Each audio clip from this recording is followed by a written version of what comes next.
Hidup manusia, Al-Quran dan generasi robani, Al-Quran dan pembinaan keluarga, Al-Quran dan peradaban dunia, Al-Quran dan bina dakwah, bekal pembela tauhid dan penggerak human rights 1, bekal pembela tauhid dan penggerak human rights 2, tafsir 10 kiroat dan tadabur Al-Quran, 100 solusi fikih kontroversi, pesan sekarang.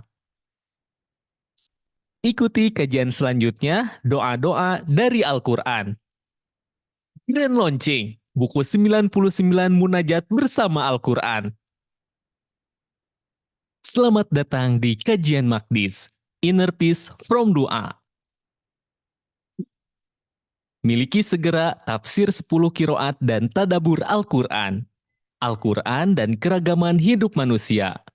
Al-Quran dan generasi robani. Al-Quran dan pembinaan keluarga.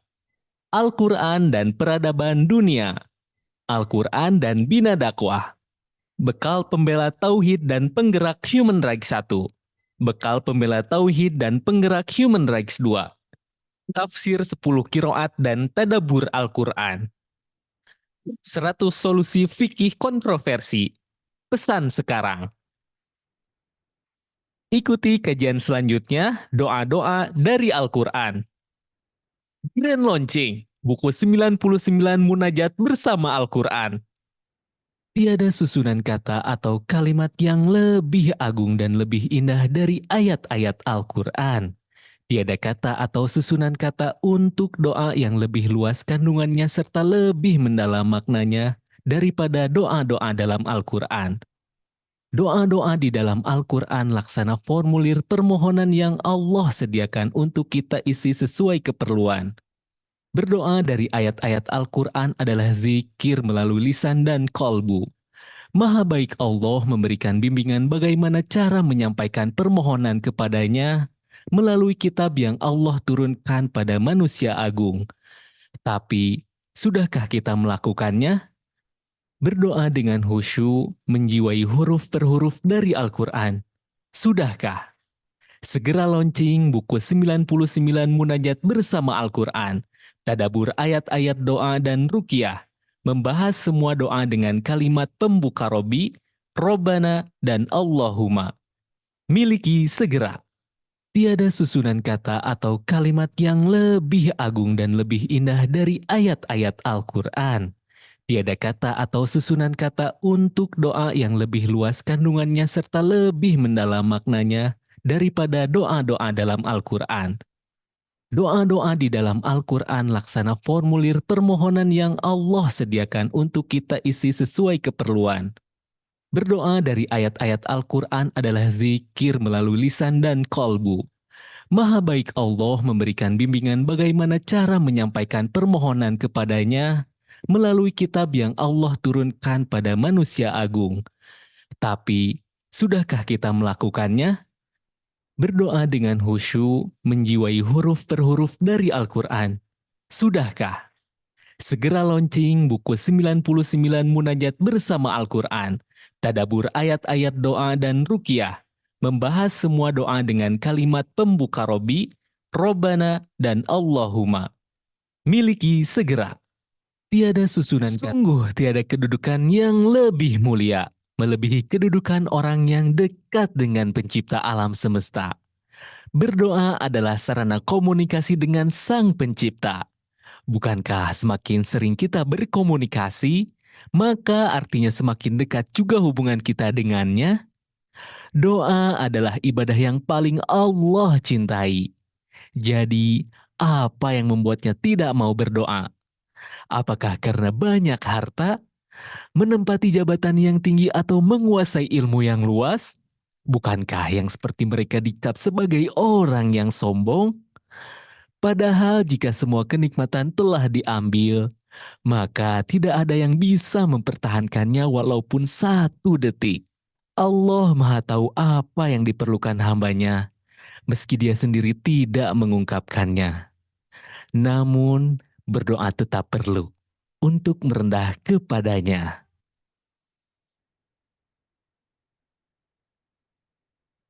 Sungguh Selamat datang di Kajian Magdis, Inner Peace from Doa.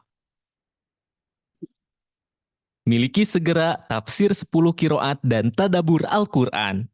Al-Quran dan keragaman hidup manusia. Al-Quran dan generasi robani. Al-Quran dan pembinaan keluarga. Al-Quran dan peradaban dunia. Al-Quran dan bina dakwah.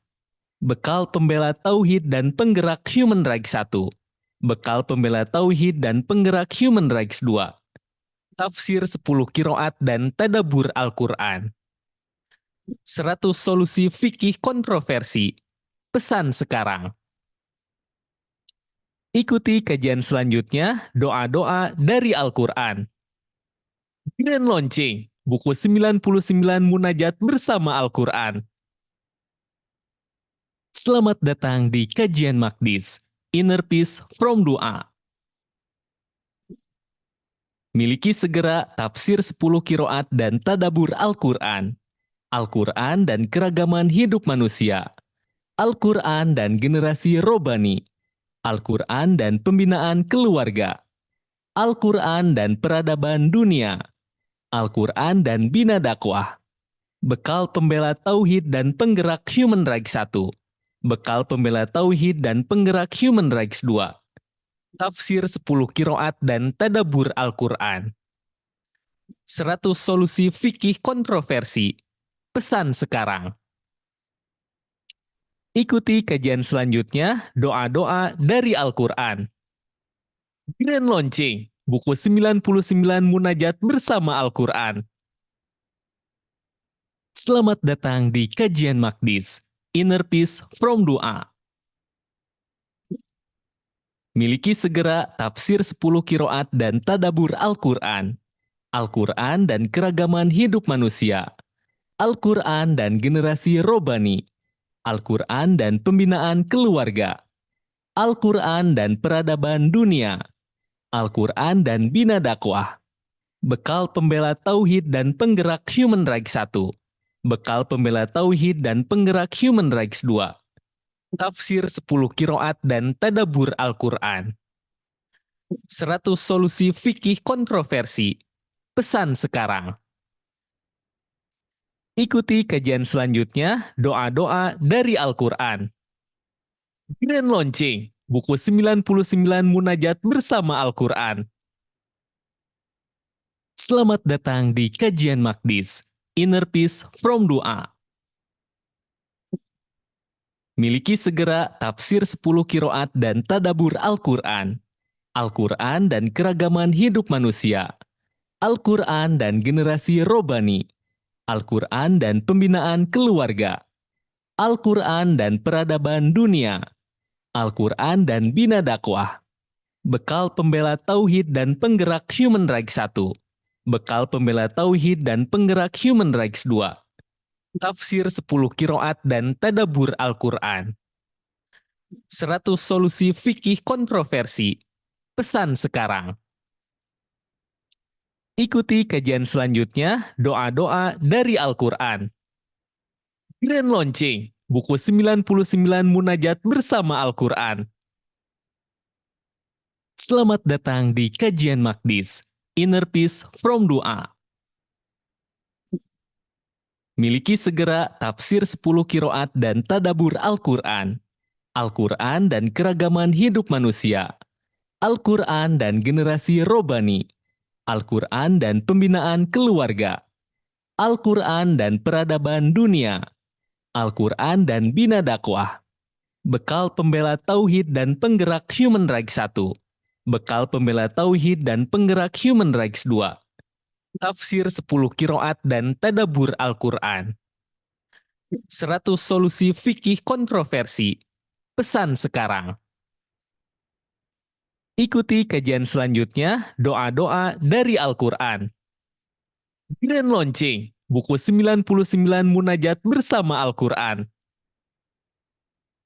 Selamat datang di Kajian Magdis, Inner Peace from Doa. Miliki segera tafsir 10 kiroat dan tadabur Al-Quran. Al-Quran dan keragaman hidup manusia. Al-Quran dan generasi robani. Al-Quran dan pembinaan keluarga, Al-Quran dan peradaban dunia, Al-Quran dan bina dakwah, bekal pembela tauhid dan penggerak Human Rights 1, bekal pembela tauhid dan penggerak Human Rights 2, tafsir 10 kiroat dan tadabur Al-Quran, 100 solusi fikih kontroversi. Pesan sekarang. Ikuti kajian selanjutnya, doa-doa dari Al-Quran. Grand Launching, buku 99 Munajat bersama Al-Quran. Tiada susunan kata atau kalimat yang lebih agung dan lebih indah dari ayat-ayat Al-Quran. Tiada kata atau susunan kata untuk doa yang lebih luas kandungannya serta lebih mendalam maknanya daripada doa-doa dalam Al-Quran.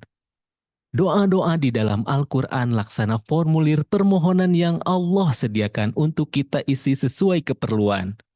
Berdoa dari ayat-ayat Al-Quran adalah zikir melalui lisan dan kolbu. Maha baik Allah memberikan bimbingan bagaimana cara menyampaikan permohonan kepadanya melalui kitab yang Allah turunkan pada manusia agung. Tapi, sudahkah kita melakukannya? Berdoa dengan khusyuk, menjiwai huruf per huruf dari Al-Quran. Sudahkah? Segera launching buku 99 Munajat bersama Al-Quran. Tadabur ayat-ayat doa dan ruqyah. Membahas semua doa dengan kalimat pembuka Robi, Robbana, dan Allahumma. Miliki segera. Tiada susunan kata.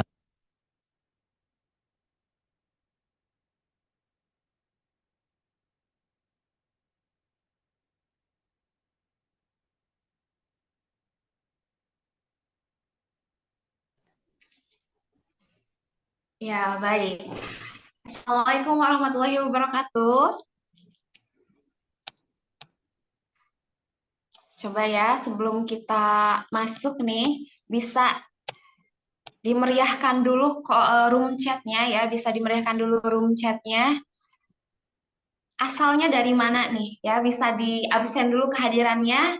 Yang orang Bandung, yang orang Padang, misalkan bisa langsung ini aja ya, bisa langsung di room Zoom-nya kayak gitu.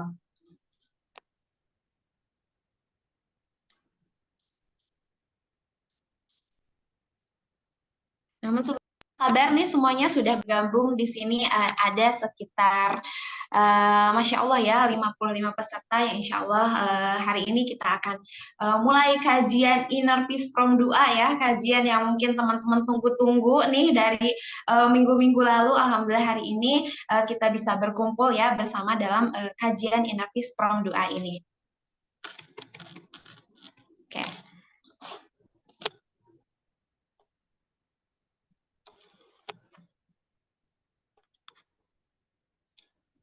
Oke, baik, mungkin langsung saja kita mulai ya. Bismillahirrahmanirrahim. Assalamualaikum warahmatullahi wabarakatuh. Alhamdulillahirrahmanirrahim, puji syukur mari kita panjatkan kehadirat ilahi Robbi yang mana atas berkat, rahmat, dan inayahnya kita dapat berkumpul bertatap maya nih dalam kajian online dari Makdis yang berjudul Inner Peace from Dua.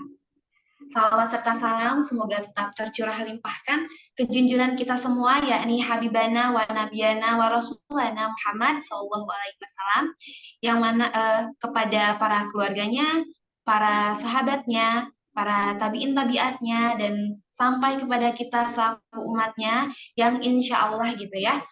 Semoga kita selalu menjadi hamba yang taat dan semoga kita juga selalu termasuk ke dalam golongannya sampai yaumil akhir kelak. Nah, perkenalkan saya Winda Ekawati. Di sini insya Allah selama beberapa menit ke depan ya, akan menemani sahabat semua dalam kajian Inner Peace from Dua. Nah, kajian Inner Peace from Dua ini merupakan rangkaian ya. Ada dua pematerian, nanti akan ada yang pertama di hari ini tanggal 24 Februari 2024 itu akan ada pematerian, akan ada kajian dulu dari Kang Jain Permana dengan judul Kesehatan Mental dan Doa. Kemudian nanti juga disusul akan ada kajian dari Ustadz Saiful Islam Mubarok membahas terkait doa-doa di dalam Al-Quran. Nah, yang insya Allah juga nanti akan ada launching buku dari karya Ustadz Saiful Islam Mubarak yang berjudul 99 doa, 99 munajat bersama Al-Quran. Oke. Kajian kali ini merupakan rangkaian dari launching buku 99 munajat bersama Al-Quran karya Ustadz Saiful Islam Mubarak LCMAG. Nah, dan spesial soft launching kali ini kita akan buka pre-order, tentunya dengan harga yang sangat terjangkau dibanding dengan harga aslinya, di mana spesial soft launching ini kita akan memberikan diskon 45% untuk pembelian buku 99 munajat bersama Al-Quran hanya berlaku selama kajian ini berlangsung, yaitu dari harga aslinya Rp299.000 menjadi Rp164.000 saja. Diskonnya 45%. Dan catatannya ini hanya berlaku selama kajian ini berlangsung. Jadi kalau misalkan checkout-nya 10 lebih 35, itu sudah tidak termasuk diskon 45% ya, diskonnya nanti turun. Nah, dan di sini saya selaku MC nih akan ngasih tahu dulu apa aja sih paket buku 99 Munajat Al-Quran ini. Kalau misalkan teman-teman beli, sahabat-sahabat beli, yaitu yang pertama akan ada buku utama. Buku utamanya itu berjudul 99 Munajat bersama Al-Quran karya Ustadz Saiful Islam Mubarak, yang di dalamnya itu terdapat doa-doa dari dalam Al-Quran berikut dengan tafsirnya, termasuk juga tadabur atau penghayatan penulis terhadap doa-doa dari dalam Al-Quran tersebut. Jadi tebal bukunya sekitar 600 halamanan, Masya Allah, karena di dalamnya itu banyak berisi tadabur-tadabur, penghayatan-penghayatan. Kemudian yang kedua, teman-teman juga akan dapat jurnal doa. Ini jurnal doa tuh macam diary ya, di atasnya ada doanya, kemudian kita bisa melakukan penghayatan-penghayatan terhadap doa-doa tersebut. Jadi kita bisa tulis, yang suka nulis nih bisa banget untuk menggunakan jurnal doa ini ya, untuk melakukan penghayatan terhadap doa. Kemudian yang ketiga, itu ada e-book munajat agar doa lebih mustajab. E-book agar doa lebih mustajab. Nah, e-book ini isinya apa aja sih? Itu ada tata cara berdoa yang baik dan benar, yang mungkin biasanya kita nggak tahu ya doa yang baik dan benar itu seperti apa. Nah, di sini urutan-urutannya kayak gimana? Di sini dalam e-book ini insya Allah dijelaskan oleh Ustadz. Kemudian yang kedua itu tahu sebab-sebab doa mustajab itu seperti apa. Tahu sebab-sebab terkabulnya doa itu seperti apa. Kemudian yang ketiga itu adalah tahu kapan waktu doa mustajab gitu ya, karena ada waktu-waktunya tersendiri ya di mana doa itu akan terkabul dan mustajab kayak gitu. Nah, dan untuk paket 99.000 ini, paket 99 munajat bersama Al-Quran ini hanya dibanderol dengan harga 164.000 saja dari harga aslinya 299.000. Dan catatan itu hanya berlaku selama kajian berlangsung. Untuk linknya di mana? Linknya insya Allah panitia akan mengirimkan via room chat ya. Bisa dipantengin room chatnya. Di situ panitia akan mengirimkan landing page buku tersebut. Nah, nanti di landing page teman-teman bisa scroll ke bawah, akan ada tulisan ambil diskonnya di sini. Nanti bisa diklik aja ambil diskonnya di sini. Kemudian teman-teman nanti isi data diri dengan lengkap ya. Dan di paling bawahnya teman-teman di bagian kolom kode voucher itu bisa masukkan kode voucher Rindu Ramadan. Kode voucher Rindu Ramadan, lalu kirim. Nah, bisa check out sekarang ya. Dan ini hanya khusus yang check out sekarang dari jam 10 sampai jam 10, dari jam 9 sampai jam 10.30. Oke, miliki bukunya sekarang. Dan di sini juga Masya Allah ya, sudah semakin bertambah lagi pesertanya. Bisa untuk supaya kajian ini lebih hikmat lagi, teman-teman, sebelum kita masuk ke pematerian pertama, itu bisa aktifkan videonya, bisa sediakan catatannya di depan ya, kita siapkan diri kita untuk mencari ilmu, karena di sini alhamdulillah sudah bergabung juga Kang Jane Permana ya, pemateri kita hari ini yang akan membahas terkait dengan kesehatan mental dan doa. Nah, dulu ya kita saya bantu perkenalkan dulu nih, siapa sih ya yang nggak kenal dengan Kang Jen sebetulnya ya. Kalau misalkan yang hobi main Instagram dan lainnya, beliau sangat-sangat aktif di Instagram gitu untuk membagikan terkait dengan hal-hal yang berkenaan dengan kesehatan mental. Beliau adalah Kang Jen Permana, SC, atau sering disapa dengan Kang Jen. Beliau itu seorang trainer, kemudian juga seorang akademisi ya di bidang psikologi, dan beliau juga merupakan founder dari Sintesa Wellness Center. Bisa di-follow IG beliau ya, dan bisa di-follow juga IG-nya Sintesa Wellness Center gitu. Nah, apa kabar Kang Jen? Sudah ada di tempat di sini? Baik, Teh Winda. Assalamualaikum warahmatullahi wabarakatuh. Nah, alhamdulillah ya Kang Jen sudah ada di sini, dan sepertinya nih Kang Jen, para jamaah kita, sahabat-sahabat semua sudah sangat penasaran nih, apalagi tema terkait kesehatan mental itu sungguh luar biasa ya, saat-saat sekarang itu sangat-sangat booming gitu. Boleh mungkin sahabat Quran semua disiapkan mentalnya, disiapkan bukunya, kita dengarkan hari ini kajian mengenai kesehatan mental dan doa. Kang Jen, waktu dan tempatnya dipersilahkan. Siap, Pak Nuhun, Teh Winda. Mudah-mudahan suara aku jelas ya. Aman ya. Jelas sekali aman. Aman. Bismillahirrahmanirrahim. Assalamualaikum warahmatullahi wabarakatuh. Selamat pagi. Semoga sehat berkah selalu untuk kita semua. Alhamdulillahilladzi khalaqal mauta wal hayata liyabluwakum ayyukum ahsanu amalan. Asyhadu an la ilaha illallah wa asyhadu anna Muhammadan abduhu wa rasuluh la nabiyya wa rasula ba'da. Robi Isroh li Sodri, wa Yasiri Amri, Wahlul Uqdatam min lisani yafqahu qouli. Terima kasih sudah hadir, sudah berkenan untuk bergabung di pagi hari ini ya. Barangkali kalau Sabtu itu barangkali urusannya banyak urusan domestik ya, berjemur ya. Mungkin ya kalau aku biasanya seperti itu kalau nggak ngisi kajian. Tapi alhamdulillah mudah-mudahan pertemuan dan majelis kali ini membuat kita dipanjangkan umurnya dalam kemanfaatan, diluaskan rezekinya dalam keberkahan, dan kelak dipertemukan dengan orang-orang yang kita cintai di surganya Allah yang penuh kenikmatannya. Amin. Insya Allah hari ini menjadi pembuka dari rangkaian launching buku yang keren ya dari Gurunda. Ini Ustadz Saiful Islam Barok yang luar biasa, dan memang doa itu penting banget untuk kesehatan mental ya. Dia jadi bentuk afirmasi bagi seseorang dan bentuk self talknya. Jadi kalau dalam ilmu psikologi itu ada variabel yang disebut dengan self talk ya. Ada sebuah bentuk terapi malah bukan hanya variabel, yaitu disebut dengan self talk. Nanti akan kubahas dengan detail lebih lanjut terkait dengan doa dan kesehatan mental. Mohon izin untuk share screen ya. Mudah-mudahan bisa terlihat nih ya. Doa dan kesehatan mental. Kenapa doa berpengaruh dengan kesehatan mental? Karena kemudian doa ini jadi bagian integral, dia tidak terpisahkan. Jadi bukan parsial, tapi integral. Dia menyatu dengan semua semua hal yang kemudian kita wujudkan dalam bentuk doa. Ya, jadi ketika kita berdoa itu akan ngaruh atau berkontribusi banget dengan kesehatan mental kita, gitu ya. Nah, sebelum kita bahas soal doanya, kita ngomongin dulu kesehatan mentalnya ya, teman-teman semua, sahabat Quran semua ya. Kesehatan mental itu apa? Dan sering banget ya banyak yang nanya ke aku tentang kalau kesehatan mental dalam Islam itu seperti apa ya, yang disebut waras atau sehat mental itu seperti apa dalam Islam. Nah, sebetulnya sederhana ya.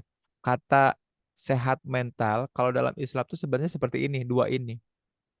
Jadi kondisi di mana orang itu merasakan keimanan. Ya, jadi makanya yang sering banget ya barangkali para ustadz ya, para guru-guru kita menyebutkan seperti ini. Beruntunglah kita ketika kita masih bisa menikmati indahnya atau nikmatnya iman. Nah, iman itu sebuah wazan transitif ya, yang artinya tuh amanah, ketenangan, bukan cuman ketenangan yang kemudian hadir di dalam diri kita pribadi, tapi ketenangan ketika kita hadir di hadapan orang lain. Jadi amanah atau iman itu kondisi di mana hati kita jadi tenang dan tentram karena kita mengimani sesuatu. Jadi coba bayangkan ya, sahabat-sahabat semua, kalau kita tidak beriman, maka kita akan gelisah. Karena kebutuhan dasar manusia, kata tokoh antropologi itu namanya Ernst Cassirer. Ernst Cassirer bilang kayak gini, kebutuhan dasar manusia itu bukan makan dan minum, kebutuhan dasar manusia itu bisa untuk making sense the world, membuat dunia masuk akal. Kalau seseorang tidak bisa membuat dunianya masuk akal, maka dia akan resah gelisah. Ini apa ya, fenomena apa namanya ya? Ini kejadian apa ya? Dia suka nggak sama aku ya? Dia marah nggak sama aku ya? Kenapa ya dunia aku seperti ini? Nah, itu tuh kebutuhan utama. Kalau kita tidak punya keimanan, nah iman itu kan rasa nyaman, rasa tenang, karena yakin bahwa ada zat, ada Allah yang kemudian mengatur segala sesuatu. Nah, makanya nikmat iman itu sesuatu yang sering luput kita syukuri, padahal itu hal yang penting ya. Iman itu sebuah wazan transitif. Nah, ciri seseorang memiliki iman itu ada dua keterampilan, teman-teman. Yang pertama keterampilan sabar sama keterampilan syukur. Jadi disebut beriman seseorang, nah disebut sehat mental seseorang ketika seseorang mampu untuk sabar dan juga syukur. Jadi sabar dan syukur itu bukan sifat. Jadi ada orang, ih dia mah orangnya penyabar. Nggak ada, itu salah ya. Nggak ada karakter penyabar. Atau nggak ada karakter bersyukur. Nggak. Setiap orang bisa sabar kalau mau. Setiap orang bisa bersyukur kalau mau. Artinya apa? Sabar dan syukur itu keterampilan. Kalau variabelnya keterampilan atau ability, dia bisa dilatih. Jadi semua manusia pasti punya itu asal mau dilatih gitu. Jadi tiap orang pasti bisa sabar dan tiap orang pasti bisa bersyukur. Nah, jadi kajian tentang iman dan kesehatan mental itu sebetulnya bisa disandingkan atau kurang lebih mirip lah. Jadi iman itu sama dengan kesehatan mental sebetulnya. Kalau teman-teman lagi kemudian ngerasa tidak baik-baik aja, tidak sehat mentalnya, itu artinya lagi tidak beriman. Sesederhana itu kan ya, al imanu yazid wa yanqus ya. Iman itu naik dan turun.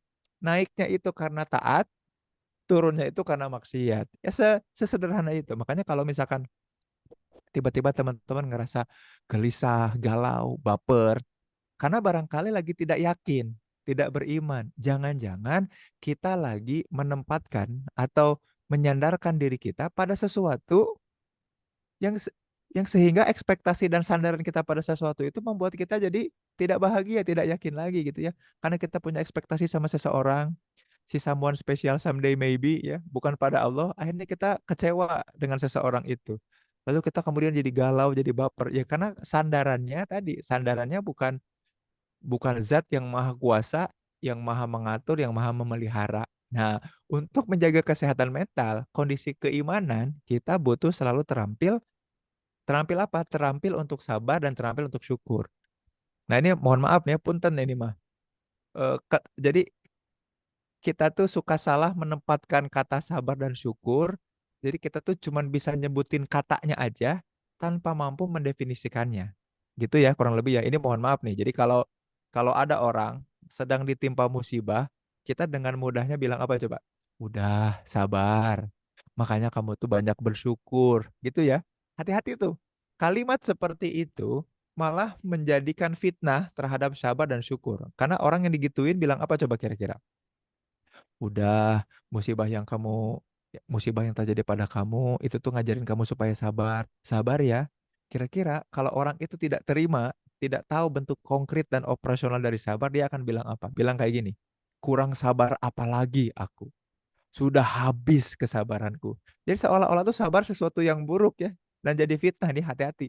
Makanya hati-hati dalam menyebutkan kata sabar dan kita perlu untuk bisa apa? Perlu untuk bisa mengkonkretkan atau mengoperasionalkan kata sabar itu ya teman-teman semua, sahabat-sahabat semua ya. Makanya di pertemuan kali ini aku pengen ngasih tahu dan share ke sahabat-sahabat semua, sabar itu definisi psikologisnya seperti apa?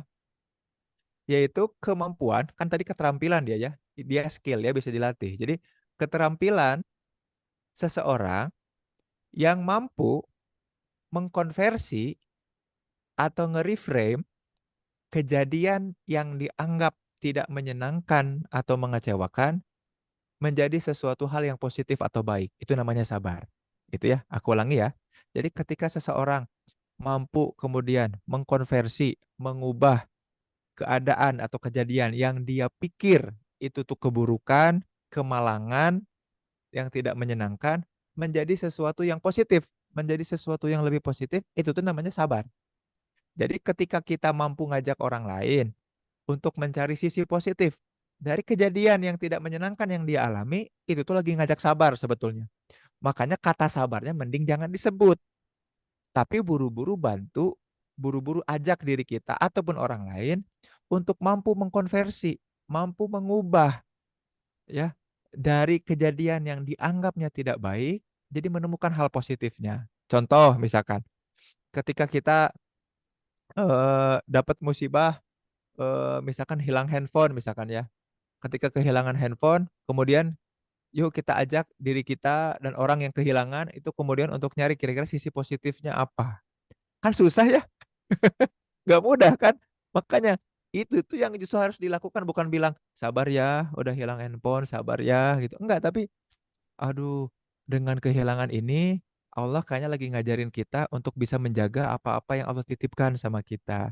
Dan kita harus bersyukur selama ini apa-apa yang udah ada yang bisa dijaga, kita bisa jaga. Dan kemudian yang kehilangan bisa jadi pelajaran untuk bisa waspada ke depannya, kan gitu ya. Terus juga untuk kemudian ngecek lagi, kira-kira kontak-kontak penting apa. Jangan-jangan Allah lagi ngajak kita untuk ngefilter. Siapa tahu selama ini handphone yang kita gunakan itu tidak kita gunakan untuk berkontak, melakukan aktivitas yang baik-baik. Nah, mudah-mudahan ke depannya melakukan hal yang baik. Nah, itu kan cara kita, upaya kita untuk kemudian mengkonversi kejadian yang tidak menyenangkan jadi sesuatu yang penuh penuh kepositifan. Itu namanya sabar. Nah, makanya kenapa Allah tuh bersama dengan orang-orang yang sabar ya. Innallaha ma'a sobirin. Bersama gitu ya. Kayak inna ma'al usri yusron ya. Sesungguhnya bersama kesulitan ada kemudahan. Jadi barengan, barengan, nempel bersama, nggak lepas. Jadi bukan setelah kesulitan ada kemudahan, bukan setelahnya, tapi bersama, berbarengan. Sama kayak innallaha ma'as sobirin. Allah itu bersama orang-orang yang sabar. Nah, kalau kita mampu untuk kemudian melihat sudut pandang positif dari kejadian yang kita pikir, kita rasa itu negatif, maka itulah kondisi di mana kita sabar. Insya Allah sehat mental. Kenapa? Karena kita yakin ada Allah di situ. Kita membersamai dan dibersamai sama sama Allah ketika dalam kondisi sabar. Makanya melibatkan Allah di dalam semua kegiatan itu penting kan? Di surat Al-Hasr Allah menyampaikan wala takunu kalladzina nasullaha, dan janganlah kita tuh tergolong orang-orang yang lupa sama Allah, tidak melibatkan Allah. Ansahum anfusahum, kata Allah, akan dibuat lupa kita sama siapa? Sama diri kita sendiri. Jadi kita malah kehilangan diri kita kalau kita tidak melibatkan Allah. Makanya sahabat-sahabat Quran semua ya, nanti kalau ketika sahabat-sahabat Quran semua ngecek eh, bagaimana doa-doa dalam Al-Quran, kemudian sebetulnya ngajak kita untuk bersabar. Ya, nggak pakai kata sabar ya, tapi langsung mengkonversi, mengkonkretkan apa definisi dari sabar, yaitu keterampilan melihat kejadian yang tadinya kita anggap menyengsarakan, kemalangan, kesulitan, ternyata itu tuh skenario terbaik. Makanya sabar itu ngajak kita beriman lagi, ngajak kita sehat mental. Kenapa? Yakin bahwa semua skenario Allah tuh pasti baik. Ya, yakin, nggak mungkin Allah bikin skenario sebuah drama buat kita yang kita jalani dalam kehidupan itu buruk untuk kita. Enggak. Kita pasti jadi tokoh utamanya, itu pasti terbaik buat kita asal kita mampu untuk kemudian melihat dengan jernih. Dan seringkali kita juga suka error ya. Errornya error apa? Error ingatan. Padahal pengalaman yang membahagiakan, tapi yang ingatnya yang buruknya ya. Nah, ini yang harus kita waspadai. Pertama sabar itu ya, sabar. Makanya kesehatan mental itu salah satunya bisa diwujudkan diatasi dengan melatih kesabaran, yaitu keterampilan melihat kejadian-kejadian yang kita pikir negatif, padahal aslinya mah enggak gitu. Itu skenario terbaik yang Allah berikan. Kita belum nikah-nikah, kita gagal ujian ya ketika kuliah, kita nggak masuk sekolah favorit. Kita pikir itu kejadian yang buruk. Kita anggap itu bukti bodoh. Kita anggap bahwa ya Allah, kenapa engkau belum jodohkan aku? Kenapa engkau berikan aku pekerjaan yang seperti ini? Kenapa engkau miskinkan aku? Nggak gitu sebetulnya. Nah, kita latih keterampilan untuk melihat realitas dengan cara pandangnya Allah, bukan dengan cara kita. Nah, makanya keimanan itu kan meyakini bahwa segala urusan kita ada Robnya. Ada yang maha memelihara, ada yang maha menjamin gitu. Itu namanya sabar. Hati-hati, jangan mengobral dengan mudah kata sabar. yang membuat orang jadinya muak dengan kata sabar. Kurang sabar apalagi aku. Aku tuh udah sabar gitu. Nggak gitu ya. Makanya harus bisa untuk kemudian mengkonkretkan sabar dalam keseharian kita ya. Nah, yang kedua adalah syukur. Syukur itu kemudian menikmati pengalaman terkait kejadian yang terjadi pada diri kita. Nah, tadi kita tuh suka nggak menikmati pengalaman yang ada. Saking, sahabat sekalian ya, saking terbiasanya kita makan nasi, lupa mensyukuri nasi, kan gitu ya. Sampai-sampai beras mahal aja tiba-tiba ya. Tidak menyalahkan siapa-siapa ya, itu mah bukan urusan pemerintah. Ini mah urusan kesyukuran kita ini mah ya. Terlepas dari harga mahal atau enggak gara-gara siapa-siapanya itu mah aku kurang paham. Yang jelas kita tuh suka lupa. Saking rutinnya, seringnya, saking otomatisnya menikmati segala sesuatu, jadinya lupa bersyukur. Nah, jadinya lupa untuk menikmati pengalaman yang ada terkait dengan hal-hal yang kita nikmati sehari-hari gitu. Nah, jadi syukur itu apa? Keterampilan untuk mengembalikan pengalaman di di setiap rutinitas kehidupan kita. Nah, kalau kita sampai lupa untuk mengalami kembali, menikmati kembali pengalaman itu, kita lagi nggak bersyukur. Ya, contoh, tiap hari berangkat kerja, saking otomatisnya, kita jadi ngelamun aja ke tempat kerjanya.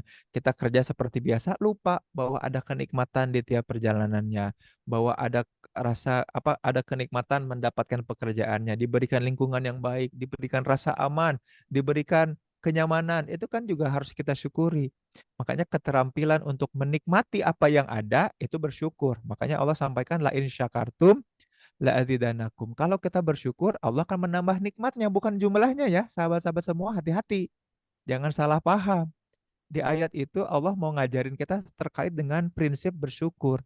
Kalau kita bersyukur, Allah akan menambah nikmatnya. Kalau mensyukuri pertemuan ini nih di Zoom ini, Allah akan menambahkan nikmat kita ketika kita bertemu bersilaturahmi dalam Zoom ya. Terlepas daripada off cam juga nggak apa-apa ya. Barangkali ada yang sambil rebahan gitu atau sambil di perjalanan. Tapi kan kemudian tugas kita ya menikmati bentuk kebersyukuran. Ya, makanya terima kasih yang udah on cam ya. Itu salah satu bentuk rasa syukur kan. Syukur kita untuk menikmati, menseriusi setiap kegiatan yang dilakukan. Itu tuh bentuk rasa syukur. Kalau diseriusi, maka Allah akan nambahkan nikmatnya, bukan jumlahnya ya. Makanya ini mohon maaf nih ya, suka suka ada penyelewengan ya. Jadi, oh berarti kalau aku bersyukur atas satu, maka Allah tambahkan jadi dua gitu ya. Contohnya, kalau aku mensyukuri satu porsi bakso, maka Allah nambahkan jadi dua porsi bakso. Yang enggak gitu, bukan.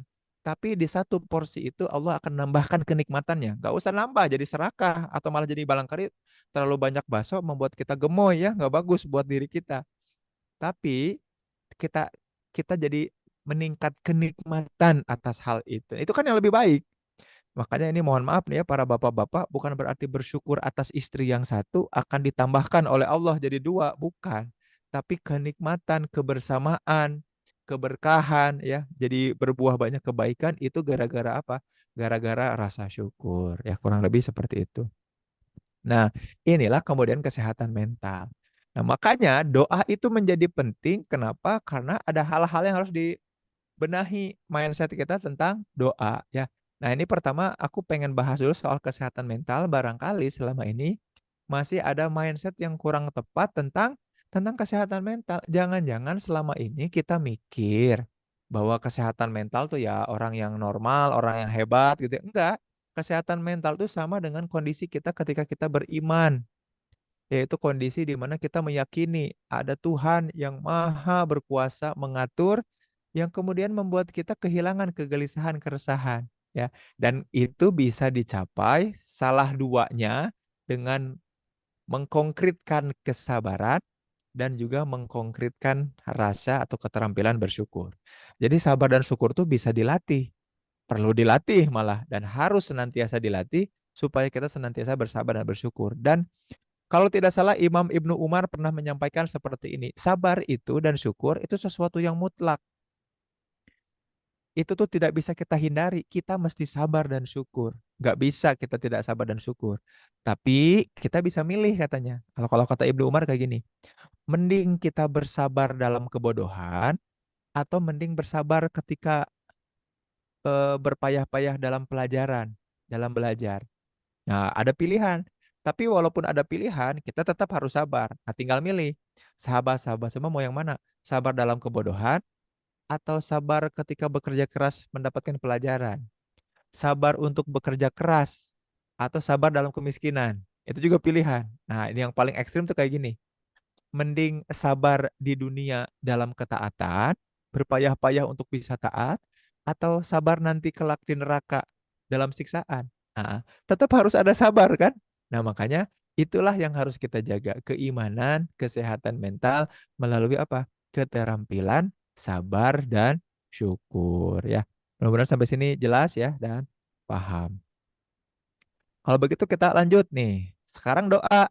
Nah, doa itu apa dan posisinya seperti apa? Nah, doa itu kalau dalam ilmu psikologi dan ini banyak banget yang mengkaji ya, terutama di Asosiasi Psikologi Islam kaitannya dengan doa. Karena doa itu sangat personal.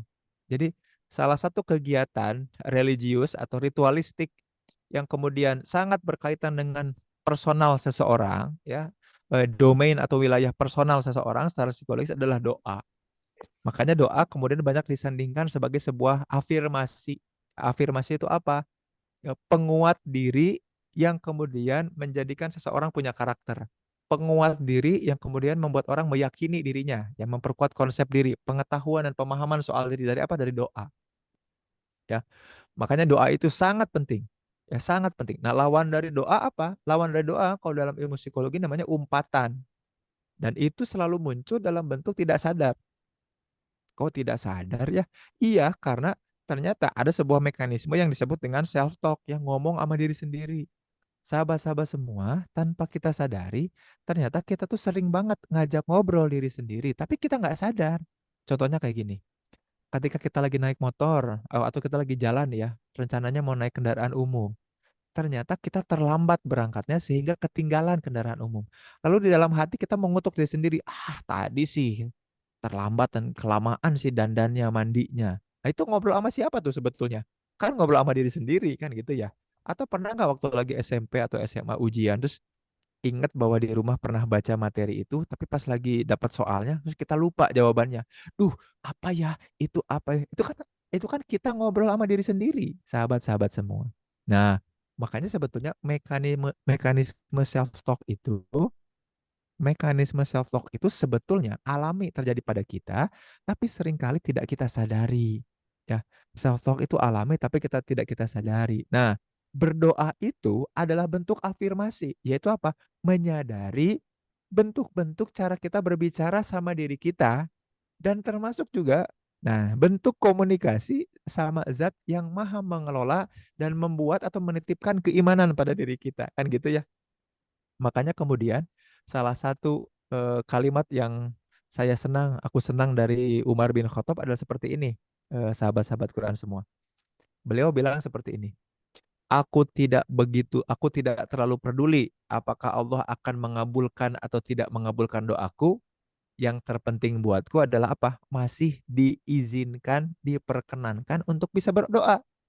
Jadi diingatkan sama Allah untuk bisa berdoa aja itu tuh sebuah kenikmatan. Gitu ya. Jadi kalau sahabat-sahabat Quran semua, ya Allah, aku udah sering berdoa, mengapa tidak Engkau kabulkan? Justru kalau kata Umar mah, ya, diizinkan dan diperkenankan, diingatkan untuk mau dan bisa berdoa aja, itu tuh udah sebuah kenikmatan. Nah, kayak gitu. Nih, makanya ada prinsip pertama, doa itu untuk apa? Ini prinsip pertama secara psikologis yang perlu sahabat-sahabat Quran semua pahami. Doa itu bukan untuk cepat-cepat dikabulkan. Makanya kalau doa itu sebagai media bagian komunikasi dan afirmasi. Jadi afirmasi buat diri, penguat diri, karakter kepribadian diri, dan juga komunikasi sama zat yang maha memiliki skenario, maka doa itu bukan untuk cepat-cepat dikabulkan. Aku kasih ilustrasi seperti ini. Ini ilustrasi ya, ilustrasi seperti ini. Eh, sahabat-sahabat semua pernah didatangi pengamen nggak? Pernah ya didatangi pengamen ya? Kalau pengamen itu kira-kira suaranya kira- seringkali pengamen itu kan datang untuk minta uang ya sebetulnya nyanyinya kan nggak pernah serius kan ya. Ah, minta bayi lah panjangnya. Kita kasih cepet-cepet ya. Bener ya? Kita kasih cepet-cepet itu buat apa coba? Apakah karena kita mengapresiasi nyanyiannya atau karena dia supaya cepet-cepet pergi? Ayo, aku ulangi lagi ya. Kira-kira kalau ada pengamen datang, nyanyinya nggak serius, kira-kira kita kasih dia uang itu untuk mengapresiasi nyanyiannya, kita senang sama nyanyiannya, apa supaya dia cepet-cepet pergi? Ya kurang lebih kalau aku sih yang kedua, yang nggak tahu kalau kalau sahabat-sahabat keluar sama mungkin sangat mengagumi seburuk apapun nyanyian orang ya. Jadinya nyanyian asal pun eh, sama bapak ibu sahabat-sahabat semua dikasih. Kalau aku nggak gitu. Kalau aku ngasih itu supaya dia cepet-cepet pergi lah, supaya supaya selesai urusan kita. Kan gitu ya. Nah, coba bayangkan kalau itu yang terjadi antara kita dengan Sang Maha Pencipta sama Allah Azza wa Jalla. Kita berdoa sama Allah tuh cepet-cepet dikabulkan. Supaya apa coba? Supaya nggak berdoa lagi. Dah diem, nih makan tuh. Gitu. Bayangkan seperti itu. Tapi coba bayangkan ada tiba-tiba ada pengamen datang ke hadapan kita. Kemudian nyanyinya indah sekali. Ya, terus dia nyanyi tak segampang itu. Oh, gitu ya. Terus, wah, iya benar ya. Memang dunia ini tidak semudah itu ya. Ku mencari penggantimu. Aduh, hati ini. Dan kita kan jadinya bertahan, nggak cepet-cepet ngasih. Kita tetap bertahan, menyimak, menyaksikan, menikmati tiap harmonisasi nada yang dia lontarkan. Kan gitu ya. Lalu kemudian, kira-kira kita akan ngasih sedikit apa banyak sama dia? Nggak mungkin kan ngasih cuma 2.000 atau 500 kan? Nggak mungkin kan? Nggak mungkin. Ngasihnya pasti pasti banyak. Dan bukan saat itu dengan segera. Nah, maka hati-hati tuh. Hati-hati. Jangan-jangan sahabat Quran semua, ketika kita berdoa, Allah menikmati dan menyenangi bahwa upaya kita untuk merendahkan diri di hadapan Allah. Kita kan hamba ya posisinya. Semakin kita nyaring, bernyanyi penuh peluh dan perih dalam meminta mengafirmasi diri dan meminta kepada Allah, ya Allah, aku butuh Engkau ya Allah, kan itu jangan-jangan suatu saat akan diberikan sesuatu yang besar gitu. Jadi hati-hati, doa itu sahabat-sahabat Quran semua bukan untuk cepat-cepat dikabulkan gitu. Jadi kalau cepat-cepat dikabulkan justru aneh, ya Allah kenapa cepat-cepat kan gitu ya. Dan gini, punten, mohon maaf nih ya, coba nanti cek aja di bukunya Gurunda kita nanti yang akan launching ya di minggu depan insya Allah. Doa-doa para orang-orang yang mulia itu seringkali diawali dengan merendahkan diri dan jarang yang spesifik. Bukan berarti nggak boleh doa spesifik ya, bukan berarti gitu ya. Tapi ini perlu kita pelajari bersama-sama cara berdoanya. Bukan berarti berdoa spesifik itu tidak boleh, itu boleh tapi dalam bentuk goals. Ya, nanti aku jelaskan lebih detail. Tapi kalau kita menyimak doa-doa orang-orang yang hebat dan mulia di hadapan Allah, maka cara-cara beliau-beliau berdoa itu menarik. Tidak imperatif. Imperatif itu apa? Maksa. Maksa setengah nyuruh. Ya Allah berikan jodoh kepadaku itu kan eh, berdoa yang tapi nyuruh dan maksa ya nggak? Ya Allah berikan jodoh gitu. Ya Allah berikan rizki. Memang Allah maha pemberi, tapi kan kita imperatif nggak sopan gitu loh. Bayangin Allah yang maha kuasa, kita hamba yang bukan apa-apa, kita nyuruh dalam bentuk kalimat perintah walaupun itu doa. Bayangin, bayangin sampai sini ya. Maka, duh mohon maaf nih, ada berdoa kita harus diperbaiki sepertinya. Nah, Eh, ini balik lagi ya, ini disclaimer dulu, bukan berarti nggak boleh doa spesifik, tapi yuk kita lihat doa-doa manusia mulia sebelum kita. Pertama doa Nabi Adam. Sahabat Quran semua, kira-kira nikmat nggak ya di surga ya? Nikmat kan ya? Nabi Adam lagi di surga, kemudian atas sebuah kejadian diturunkan ke dunia oleh Allah. Sebetulnya kalau pengen ringkas dan imperatif, pengen maksa, ya pengen balik lagi ke surga, ya nggak sih? Doanya gimana? Ya Allah, tolong kembalikan aku ke surga. Kan kalimatnya mestinya gitu ya. Tapi apa coba doa Nabi Adam? Robbana zolamna anfusana. Ada nggak imperatif dan maksa? Coba cek kalimatnya. Robbana ya Rob zolamna. Aku tuh mendolimi diri aku sendiri. Tuh nyalahin diri tuh. Zolamna anfusana. Aku dolim pada diri sendiri. Zolamna anfusana.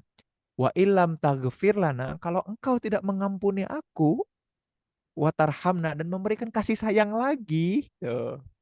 Sesungguhnya aku berada dalam kerugian. Gitu ya. Coba kalimatnya. Ada nggak minta buat ya Allah balik lagi?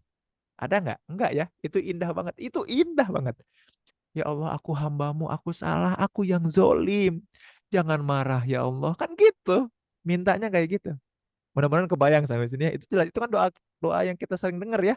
Robbana dzolamna anfusana wa ilam taghfirana wa tarhamna, dan tidak engkau tidak berikan kasih sayangmu lagi. Lanakunana kepadaku, maka aku tuh termasuk orang-orang yang khosirin, yang merugi. Gitu. Itu doa Nabi Nabi Adam.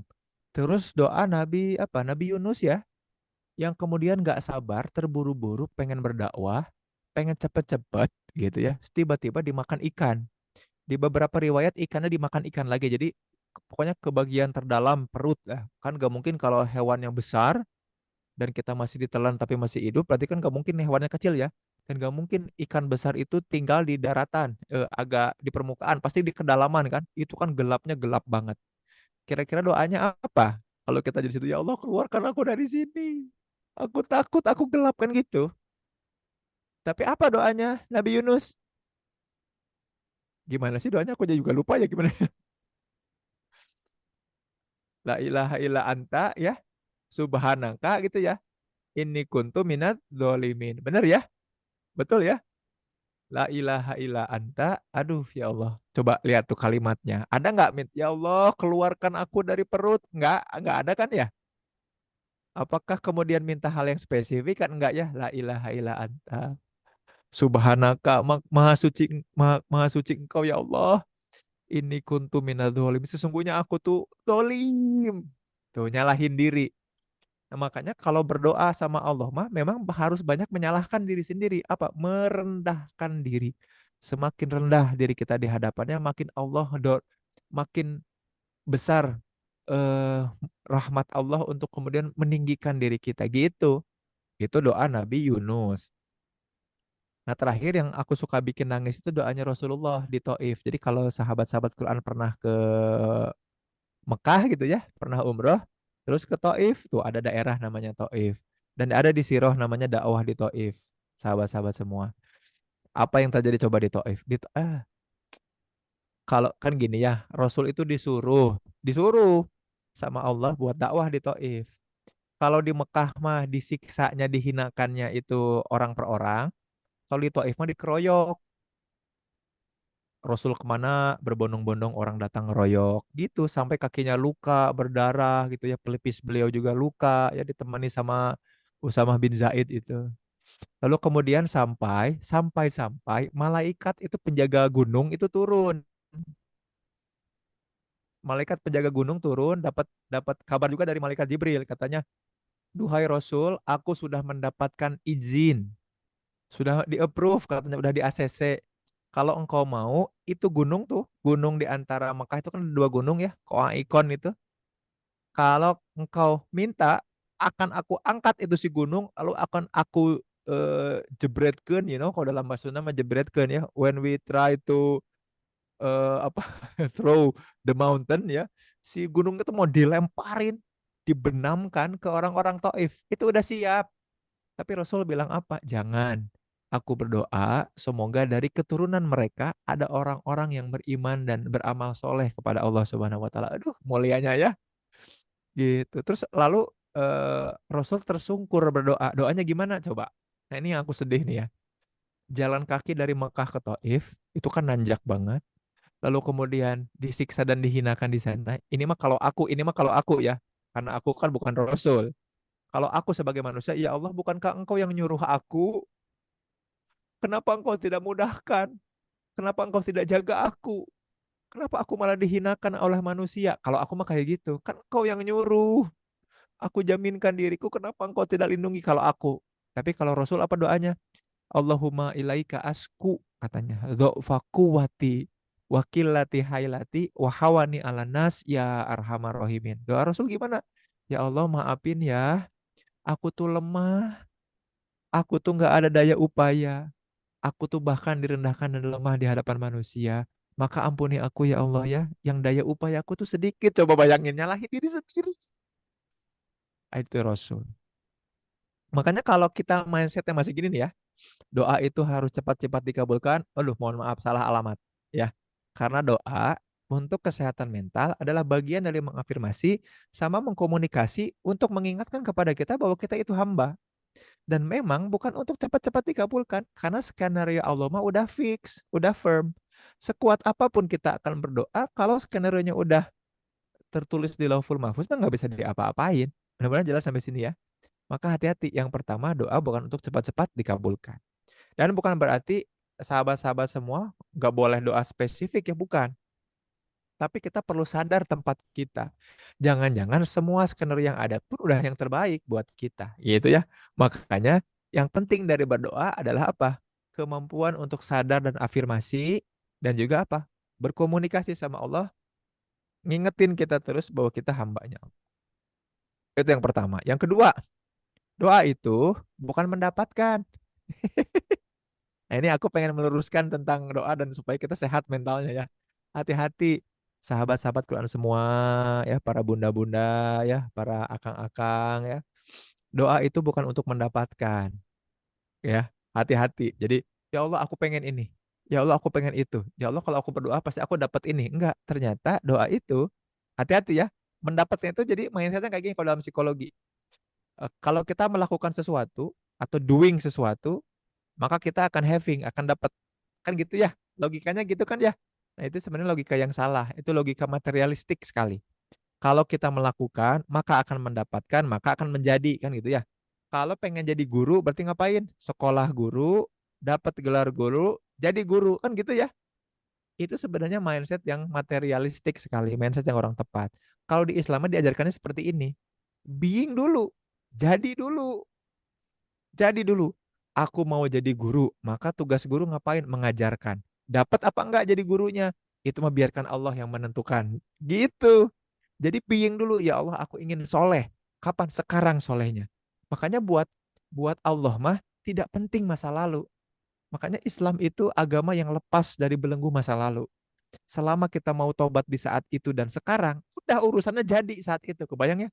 Pernah nggak dengar kisah pelacur yang memberi minum seekor anjing ya, terlepas dari kontroversi apakah itu riwayatnya sahih apa enggak, tapi Allah tuh pengen nunjukin, dan para ulama yang berdebat tentang itu juga kan mau nunjukin ke kita bahwa Islam itu agama here and now. Pernah seorang bapak-bapak datang ke Umar, duhai Umar, ada lelaki baik, soleh, dan aku tahu dia dari nasab yang baik-baik aja, melamar putriku. Tapi aku tahu putriku itu tukang berzinah dulunya. Sekarang udah tobat. Apakah aku harus katakan kepada lelaki itu? Umar bilang apa? Sesungguhnya jika engkau membuka aib anakmu kepada lelaki itu akan kupenggal lehermu. Karena dia sudah tobat sekarang. Mudah-mudahan jelas sampai sini paham ya. Makanya membuka aib orang di masa lalu, sedangkan orang itu saat ini sudah bertobat dan lagi fokus untuk jadi being, menjadi orang yang lebih baik, itu juga sebuah hal yang salah. Sahabat-sahabat Quran semua. Sampai sini jelas ya? Paham ya? Maka mindsetnya jangan materialistik kayak gini nih. Melakukan, maka akan mendapatkan, maka akan menjadi. Nah ini mah akan capek hidup kita. Kenapa? Untuk being, kita selalu mempersyaratkan sesuatu. Oh, untuk jadi ini tuh harus gini dulu ya. Untuk jadi ini tuh harus punya ini dulu ya. Nah, makanya untuk bahagia, kebanyakan orang mikirnya gimana? Untuk bahagia tuh aku harus punya rumah dulu. Aku harus punya mobil dulu. Jadi beingnya itu nanti setelah having. Paham nggak sampai sini? Makanya nggak pernah ada orang yang puas. Lihat tetangga punya motor, pengen beli motor, having motor. Padahal yang penting kan being, bukan having. Nah, kalau mindsetnya masih seperti ini, doa itu jadinya untuk mendapatkan. Padahal Islam tuh ngajarin yang ini. Yuk being, being apa? Being kind, jadi orang baik. Lewat senyum juga udah cukup. Jadi orang yang soleh. Nah soal having, biarkan Allah yang kemudian memantaskan. Kita pantas nggak dititipi banyak rezeki? Kan gitu. Kita pantas nggak jadi jalur rezekinya banyak orang? Jadi di beingnya. Jadi dulu, yuk ah soleh. Yuk ah tobat. Yuk ah jadi lebih baik. Lalu buktikan. Buktikan. Baru nanti Allah akan kasih. Jelas ya? Makanya, makanya apa? Doa itu bukan untuk mendapatkan, tapi untuk kehilangan. Kehilangan apa? Menghilangkan ketakutan, kekhawatiran, kebergantungan selain Allah, dan ini keberhakan. Ya Allah, karena kalau mindsetnya masih yang ini, kita jadi ngerasa berhak. Ya Allah, bukankah aku sering berdoa? bukankah aku selama ini tidak pernah berbuat buruk? Kok aku malah mendapatkan skenario yang buruk juga ya Allah? Kapan aku solehnya gitu. Nah, ini ada sebuah kisah diriwayatkan dari Anas bin Malik terkait kisah kisah Bani Israel. Ada dua orang anak di Bani Israel. Jadi anak pertama itu soleh banget, sahabat-sahabat Quran semua. Anak pertama tuh soleh banget, kerjaannya tuh beribadah, beribadah, berdoa, ngebantu orang gitu ya. Sedangkan anak nomor dua itu maksiat terus kerjaannya. Nah, si ibu yang punya dua orang anak ini, tiap hari itu mendoakan terus si anak kedua. Aduh, ini anak kedua kenapa? Sampai di satu titik, bayangin, sampai di satu titik si anak yang nomor dua bosen akhirnya bermaksiat terus. Dia bilang kayak gini, aku bosan maksiat terus ah, aku mau datengin kakak aku ah, mau bertobat dan beribadah gitu. Lalu si kakak bilang apa? Si kakak dalam hatinya bilang kayak gini, aku bosan nih beribadah terus, berbuat maksiat sedikit kayaknya boleh deh. Kebayang sampai sini ya? Aku mau datengin adik aku ah, mau diajarin maksiat-maksiat kecil ah, pasti kalau sedikit-sedikit pasti diampuni sama Allah gitu. Akhirnya mereka saking antusiasnya semangat berlarian, lari, ketemu di jalan bertabrakan lalu dua-duanya meninggal. Kira-kira siapa yang masuk surga? Yang berlari dalam kebaikan atau yang berlari menuju kemaksiatan coba walaupun selama ini soleh. Nah, di riwayat itu disebutkan bahwa yang menuju surganya Allah adalah orang-orang yang di akhirnya, di endingnya, kebayang nggak? Ya, yang di endingnya kemudian menuju kebaikan si anak nomor dua. Nah, hikmah dari kisah Bani Israel itu adalah salah satunya adalah hati-hati kalau kita sebagai orang tua mendoakan anak itu juga yang adil. Paham sampai sini ya? Jangan karena si anaknya udah baik, kita jadi lupa mendoakan dia. Kita sibuk mendoakan anak yang kita pikir nakal gitu. Itu hati-hati tuh. Nah, seringkali orang tuh ngerasa berhak karena sudah melakukan sesuatu. Aku berhak bahagia dong ya Allah, aku berhak dapetin ini dong ya Allah. Nggak bisa kayak gitu karena prinsipnya yang ini nih. Jadi dulu buktikan apakah jadi kalau mindset kita pembuktian, maka biar Allah yang kemudian menentukan. Bukan ngerasa pantas gara-gara kita udah ngerasa ya Allah aku udah banyak sedekah, kok nggak di 10 kali lipatin sih seperti janji engkau, kok nggak dibalas lebih baik sih, gitu jadi ngerasa berhak. Hati-hati mulai muncul bibit-bibit kesombongan pada diri kita. Makanya mindsetnya gimana? Being, doing, having. Jadi doa itu bukan buat mendapatkan tapi untuk kehilangan seringkali. Salah satu yang paling penting adalah kehilangan kebergantungan pada hal-hal selain Allah dan kehilangan keberhakan.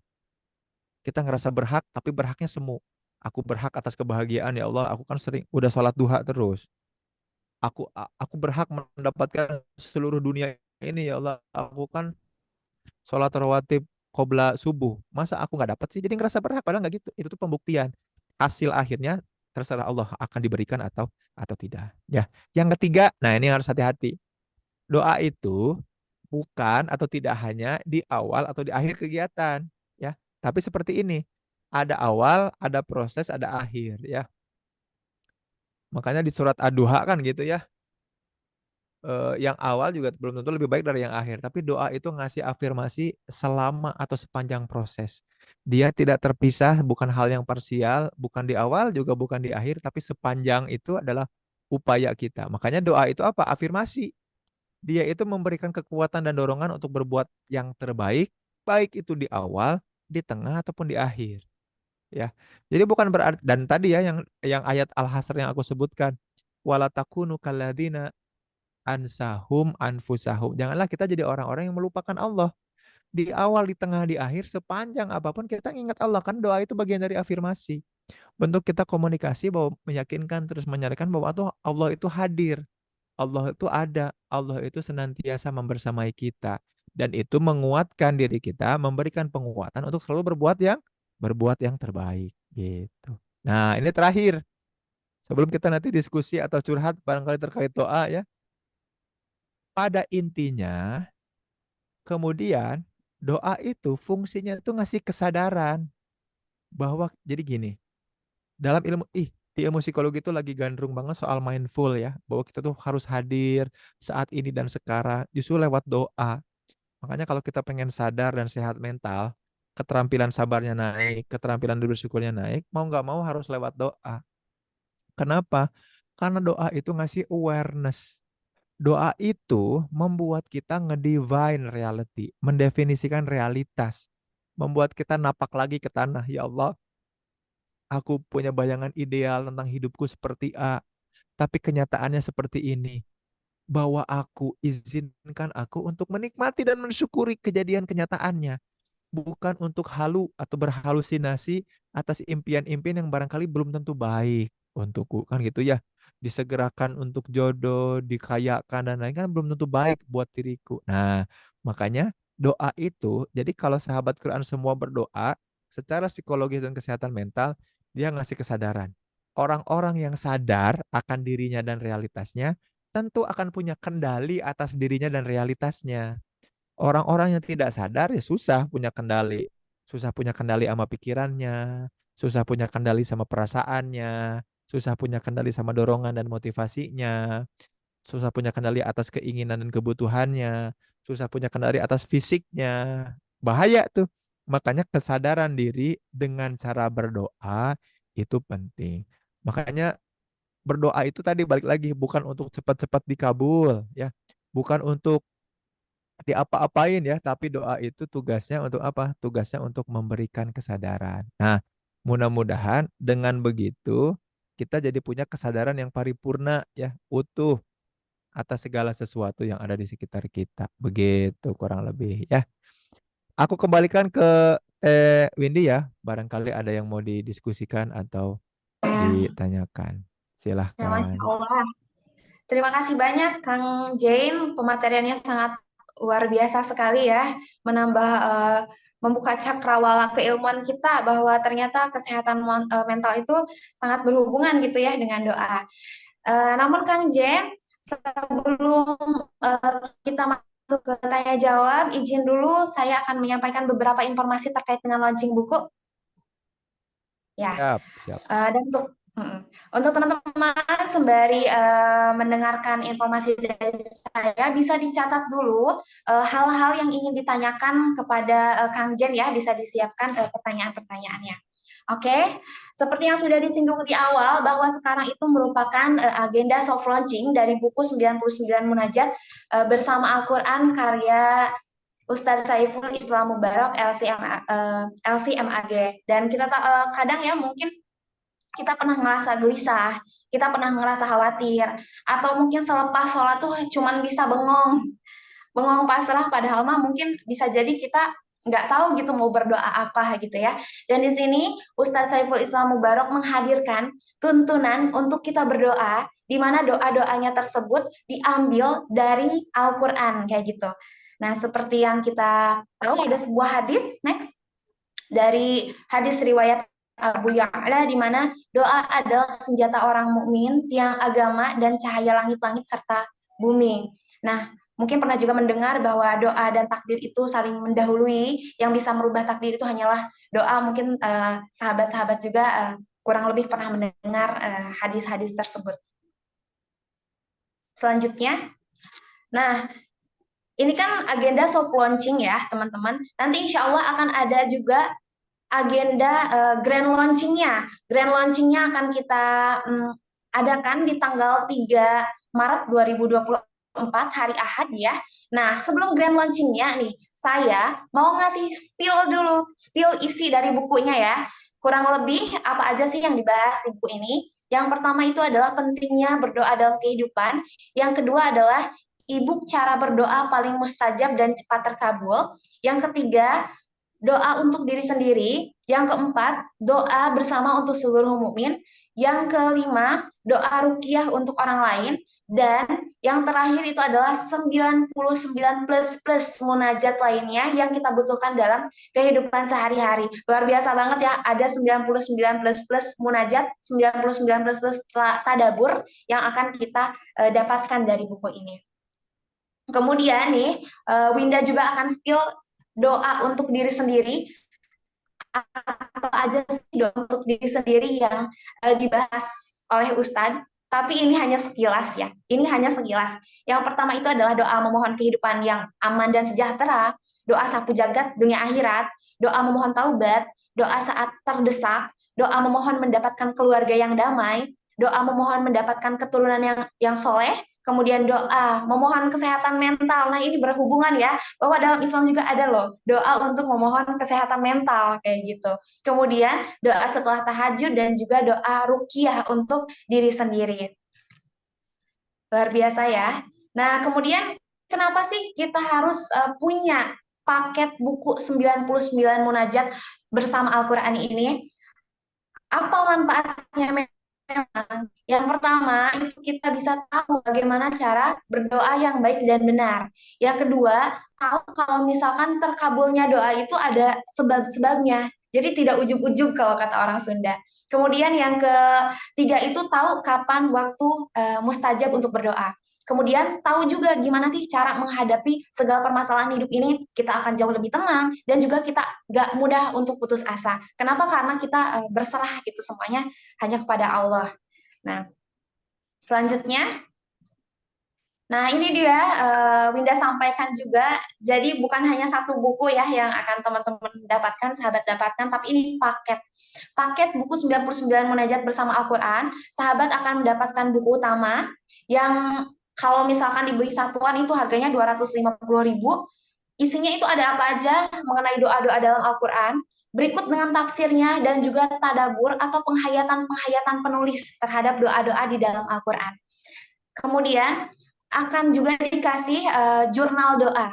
Jurnal doanya itu seperti diary gitu ya, teman-teman. Jadi sahabat-sahabat bisa melakukan perenungan, bisa melakukan penghayatan terhadap doa-doa tersebut, bisa ditulis kayak gitu ya. Kemudian ada juga e-book agar doa lebih mustajab. Di sini kita bahas bagaimana doa yang baik dan benar, waktu yang mustajab, kemudian sebab-sebab terkabulnya doa. Ini dibahas di e-book. Dan harganya kalau misalkan beli satuan itu 60.000. Jadi kalau misalkan di total beli satuan itu harganya adalah 400.000 rupiah. Tapi kalau misalkan sahabat beli bundling itu harganya di 299.000 rupiah saja. Dan bukan hanya itu teman-teman sahabat semua, karena khusus sahabat semua yang hadir pada soft launching kali ini, itu kita sedang buka pre-order tahap pertama di soft launching kali ini dengan diskon besar-besaran di 45%. Jadi harganya dari 299.000 turun jadi 164.000 aja. Tapi ini sayangnya hanya berlaku selama kajian berlangsung. Ini hanya berlaku selama kajian berlangsung. Jadi kalau misalkan teman-teman, sahabat semua check out setelah kajiannya selesai, diskonnya akan otomatis turun. Makanya sekarang bisa di-keep aja langsung ya. Panitia boleh mengirimkan juga landing page-nya. Link untuk check out-nya bisa dikirim ulang melalui room chat. Di sini sekalian mungkin bisa saya pandu bagaimana untuk cara klaim kode voucher-nya ya. Oke, next. Untuk bisa mendapatkan 45%, diskon 45%, silakan teman-teman, silakan sahabat semua, klik link yang sudah dikirimkan panitia. Silakan panitia untuk mengirimnya dan langsung saya pandu untuk mengklaim diskonnya. Nah, sudah. Klik link landing page-nya, kemudian sahabat bisa scroll ke bagian bawah. Di bagian bawah itu akan ada tombol warna merah dengan tulisan ambil diskonnya di sini. Bisa klik, kemudian setelah itu, next operator, sahabat akan beralih ke halaman isi data diri. Silakan isi data diri sahabat dengan baik, dengan tepat gitu ya. Kemudian di bagian bawahnya itu metode pembayarannya kami hanya melayani bank transfer. Kemudian bisa diklik juga jumlahnya, mau beli berapa banyak gitu ya, bisa ditambah. Kemudian di bagian bawah itu ada kolom kode kupon. Boleh silahkan masukkan Rindu Ramadan. Voucher untuk dapat 45% itu adalah Rindu Ramadan. Kemudian klik cari, lalu kirim. Nah, setelah kuponnya terpasang, itu harganya otomatis akan terpotong jadi 164.000.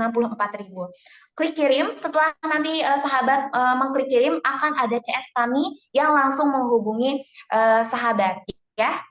Dan di sini waktu di saya menunjukkan pukul 10.05, artinya tersisa 25 menit lagi untuk sahabat semua bisa mengklaim voucher diskon 45%.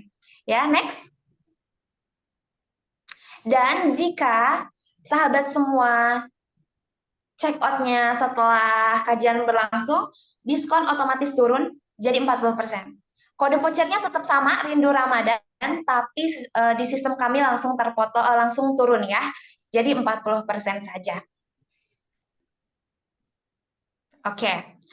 Dan informasi untuk sahabat semua yang sudah ikut waiting list buku dengan diskon 50% ataupun waiting list buku yang dapat harga 45%, itu akan kami japri melalui personal di chat di WhatsApp-nya masing-masing ya. Ditunggu saja, mohon ditunggu, nanti akan ada informasi dari panitia akan menchat secara pribadi.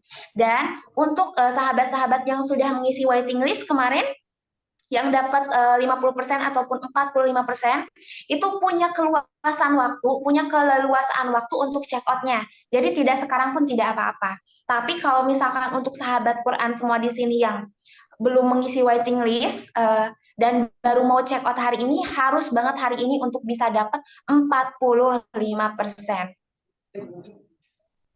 Oke, dan keuntungan dari buku ini juga akan digunakan untuk prasarana dan operasional pendidikan gratis di pesantren tinggi Quran Akis kayak gitu. Jadi insya Allah kita akan dapat ilmunya dengan membeli buku ini juga, dan akan mendapatkan juga amal ya, karena keuntungan kita membeli buku dan keuntungan dari bukunya itu adalah untuk pesantren tahfidz Quran gitu. Nah, itu saja mungkin informasinya. Saya ingatkan waktunya tinggal 23 menit lagi untuk sahabat bisa check out dengan 45%. Baik, itu saja mungkin informasinya dari MC. Selanjutnya kita langsung lagi join di tanya jawab ya.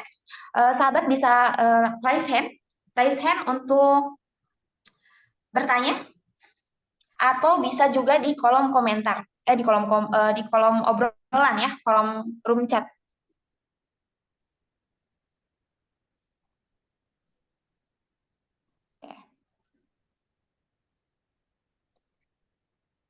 Oke, nah di sini izin Kang Jen sudah ada beberapa pertanyaan masuk. Kita layani dulu yang raise hand ya supaya bisa berinteraksi langsung. Boleh ada Warsil Piani boleh untuk mengaktifkan speaker dan juga videonya. Ya, alhamdulillah, makasih Teh. Ya. Assalamualaikum warahmatullahi wabarakatuh. Buat Kang Zen, Teh Winda dan semuanya. Ini saya juga ujian nih tadi, kameranya nggak bisa diklik, suaranya juga sama. Nah, setelah berkoordinasi dengan admin akhirnya bisa. Makasih atas pemaparannya yang sangat inspiratif buat saya ya. Melihat doa dari perspektif yang lain gitu ya, yang mungkin selama ini kita kurang menyadari gitu ya. Mau nanya Kang tentang yang diterangkan tadi, bahwa doa itu ya keterampilan kita ya sebenarnya untuk bisa membangun sabar dan syukur dan membangun sesuatu yang positif, berpikiran positif. Bahwa itu tidak untuk buru-buru, tidak untuk dapat, untuk tidak segera mungkin sebagian kita pinginnya ke sana gitu kan, ke doa namanya minta, pingin dikabul dong gitu kan. Kan bukankah apalagi ada materi-materi itu tentang waktu-waktu yang dikabulkan, tempat-tempat yang makbul. Nah, itu kan berarti semacam ada asa, harapan bahwa itu ya pasti dikabul gitu kan. Ya, apalagi hari Jumat. Nah, sementara Kang Zen membawa kita bukan paradigmanya dirubah dulu gitu ya. Nah, gimana Kang? Yang pertama pertanyaan saya, ketika kita sudah bisa rilis ya bahwa ya saya ini berdoa meminta gitu ya, hanya Allah yang menentukan gitu ya. Namun kadang-kadang ada ini Kang yang namanya pikiran alam bawah sadar ya. Kita tuh udah minta ya, tapi nggak bisa dipungkiri di hati yang paling dalam saya pingin gitu ya. Jadi itu kan masih kayak ada dualisme ya, atau seperti apa? Apakah itu manusiawi? Ya. Yang kedua tentang bahwa doa itu sebelum, sedang, dan sesudah. Jadi kita bersamai gitu ya. Namun saya pernah juga dapat di satu kajian, Kang, bahwa bisa jadi kita tergantung episodenya. Mungkin di saat kita sebagai pelajar, kita doanya tentang ya kebutuhan kita sebagai pelajar. Di saat umur kita mau menikah, kita pingin itu. Tapi kemudian itu misalnya tidak didapatkan, katanya sih, ya udah kita tidak terus-menerus meminta, jadi alihkan dulu ke doa yang lain gitu ya. Karena bisa jadi mungkin Allah pingin kita tidak prioritas ke sana. Jadi masalah prioritas gimana, Kang? Tergantung episode hidup kita. Boleh nggak kita, bukannya saya bosan meminta itu, tetapi mungkin untuk yang saat ini prioritas saya ini meminta ini. Ya, makasih Kang.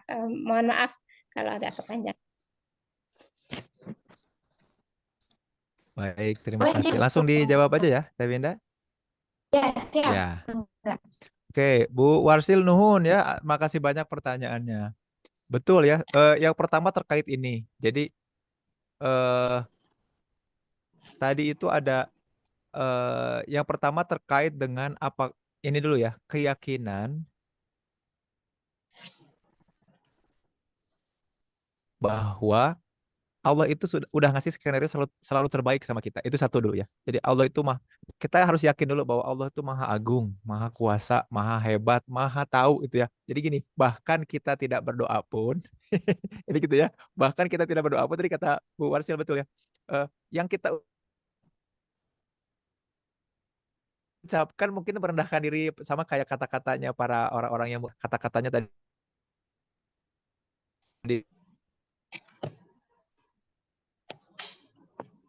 itu pasti Allah juga udah tahu. Tapi kan yang terpenting bukan itu. Yang terpenting adalah apa yang kita upayakan dan apakah yang dilakukan itu dipantaskan apa enggak. Nah, makanya mindsetnya seperti ini. Semua tentang kita itu udah ditentukan di Lauhul Mahfuz. Ada takdirnya. Gitu ya berhasilnya. Mau itu kematian terkait dengan jodoh dan juga kemudian rezeki ya. Itu udah ditentukan di sana. Lalu buat apa kemudian kita berdoa? Nah, tadi Teh Winda bilang ada hadis yang memang kita bisa mengubah takdir. Takdir yang dirubah tuh bukan tentang kitanya, tapi tentang seberapa pantas kita kemudian ada masuk di skenario-nya orang lain gitu, Bu Warsil. Contoh. Ini harus diyakini nih, contoh misalnya gini. Kita itu hanya mampu untuk makan satu porsi nasi, satu piring nasi, gitu ya. Mau kita latih kemudian perut kita untuk bisa makan 5 porsi, itu nggak bisa kan? Nggak bisa. Tapi tugas kita berdoa itu dipantaskan untuk apakah kemudian Allah berkenan nggak menitipkan porsi-porsi nasi orang lain lewat kita gitu loh. Jadi rezeki kita mah udah fix. Tapi kita bisa makin kaya karena bukan kitanya, bukan rezeki kita, tapi kita dititipi rezeki orang lain. Nah itu harus disadari dulu mindset itu. Jadi bahwa ya Allah aku pengen kaya, aku pengen banyak mobil, banyak uang. Hati-hati. Mindset harus diperbaiki dulu. Bahwa berkenan nggak Allah menitipkan hal-hal itu bukan untuk aku. Karena pasti skenario aku mah, rezeki aku mah pasti udah fix. Udah segitu-gitunya. Udah tidak mungkin berubah. Nah perubahan itu kalau kita dipantaskan untuk jadi jalan buat orang lain. Nah itu yang masih bisa diupayakan. Nah kurang lebih seperti itu. Makanya kenapa kita punya privilege kemudian atau orang-orang punya privilege kemudian. Nah salah satunya tadi privilege itu adalah tempat-tempat dan waktu-waktu mustajab. Tempat-tempat dan waktu-waktu di mana kalau kita optimalkan. Nah itu tuh buat apa? Buat orang-orang yang mau dan memprioritaskan. Kayak gitu. Jadi kalau ditanya apakah sesuai tahapan kehidupan kita, prioritas doa itu ternyata bukan. Privilege-nya itu lewat apa? Lewat tempat dan juga waktu-waktu tertentu. Bukan karena tahapan usia kalau masih remaja, makanya doanya doa seputar ke peremajaan gitu ya. Kalau udah dewasa, enggak ternyata mau doa apapun. Bahkan kalau kita ingat Imam Syafi'i mah ya di umur 10 tahun aja mendoakannya terkait bangsa kan ya dan umatnya bagaimana supaya pada cerdas, bagaimana supaya bisa melihat seperti apa yang aku lihat terkait dengan fenomena di dunia ini kayak gitu kurang lebih. Nah, jadi ternyata tadi tempat-tempat mustajab, waktu-waktu mustajab itu ngasih privilege untuk kita setting priority, ngeset prioritas. Ketika di waktu-waktu itu tempat-tempat itu makanya makanya kalau orang sering berdoa kita akan sadar bahwa Doa yang kita minta itu adalah upaya kita untuk cari perhatiannya Allah supaya dipantaskan kita itu masuk ke skenario kehidupannya orang. Kalau kitanya mah udah fix dan Allah tuh maha tahu kita. Maha tahu kita seperti apa gitu ya. Itu yang penting. Nah, makanya kemudian tugas kita berdoa bukan untuk kemudian tadi ya cepat-cepat mendapatkan kepengen sesuatu. Karena barangkali yang kita pengen belum tentu baik juga buat kita. Kan gitu ya. Cuma tadi kita tuh lagi cari perhatian Allah, kira-kira kita pantas nggak ya untuk dititipi rezeki orang lain. Jodoh-jodoh yang tadinya kita bertemu dengan orang yang barangkali bukan haknya, bukan milik kita, ternyata jadi jodoh-jodoh yang baik. Jadi bisa jadi orang itu kalau ketemu sama orang lain mah jadi toksik, tapi karena kita memantaskan diri via doa, pas ketemu dan berinteraksi berelasi sama kita, dia mah jadi baik gitu ya. Kalau preman ini mah ketemu orang lain dia galak gitu ya, tapi kalau ketemu kita jadi lembut. Itu kan kuasa Allah, karena kita memantaskan diri lewat doa-doa gitu. Nah, itu yang kemudian mengapa doa itu kemudian jadi cara kita, upaya kita berkomunikasi sama Allah, ngasih kesadaran diri juga supaya kita jadi punya kehidupan yang jadi lebih baik. Nah, terakhir nih, hati-hati. Jangan sampai karena kita berdoa dan ya Allah aku udah berdoa, aku udah melakukan berikhtiar. Lalu aku juga doanya udah di tempat yang mustajab, di waktu yang mustajab. Kenapa kok tidak dikabulkan? Itu kan jadi malah fitnah terhadap doa gitu ya. Malah fitnah terhadap Allah. Apakah engkau tidak mengabulkan? Ya, hati-hati. Karena tempat-tempat dan waktu-waktu itu adalah untuk kita ngeset prioritas. Apakah kita mampu jadi orang-orang yang setting priority, yang mampu juga nge-manage waktu kita dengan baik supaya memantaskan diri di hadapan Allah. Allah mah pasti maha tahu apa yang terjadi pada kita dan di sekitar kita. Wallahu a'lam bishawab ya, mudah-mudahan menjawab. Begitu. Ya, Kang Jahit ini masih ada beberapa pertanyaan yang masuk sebetulnya, namun kita batasi satu lagi mungkin ya, Kang? Ya, Oke. Di sini udah ada satu pertanyaan masuk lagi. Eh, Seperti ini. Doa apakah yang bisa menyembuhkan luka hati dan apakah ada efek untuk menuliskan doa-doa pribadi? nah, bagus ya. Doa luka hati yang paling berat tuh apa coba? Sahabat-sahabat sekalian, ekspektasi ya. Oh, Hati-hati. Jadi gini, berdoa itu bukan malah membuat kita makin meningkatkan ekspektasi. Hati-hati ya, ya Allah, aku menginginkan A. Nah, karena udah berdoa, aku jadi semakin menginginkan A. Itu. Jadi doa itu bukan afirmasi terhadap keinginan, tapi afirmasi terhadap perbuatan.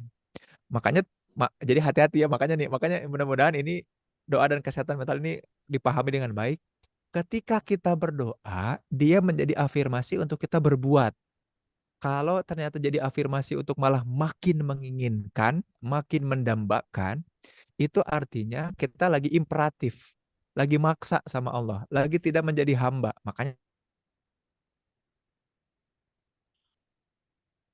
tadi prinsip-prinsip terus dijalankan. Aku kasih contoh gini, buat teman-teman yang jomblo, ya Allah, jodohku ya Allah, gitu. Aku pengen, pengen banget. Kan itu mah udah pasti tidak mungkin lah ya, udah mah beda negara, orang itu juga bukan gitu dan lain-lainnya.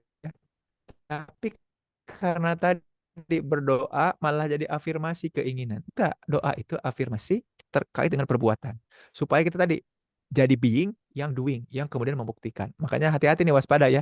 Salah satu eh, apa namanya, mata pisau lain dari berdoa adalah membuat kita makin berekspektasi kalau kita nggak kenal prinsip doa dan kesehatan mental. Nah, di bukunya Ustadz Saiful Islam Al-Mubarak tuh kemudian nanti dibahas ya, doa-doa dalam Al-Quran itu nanti coba pelajari dengan baik diksi-diksinya, kalimat-kalimatnya. Karena itu best practice.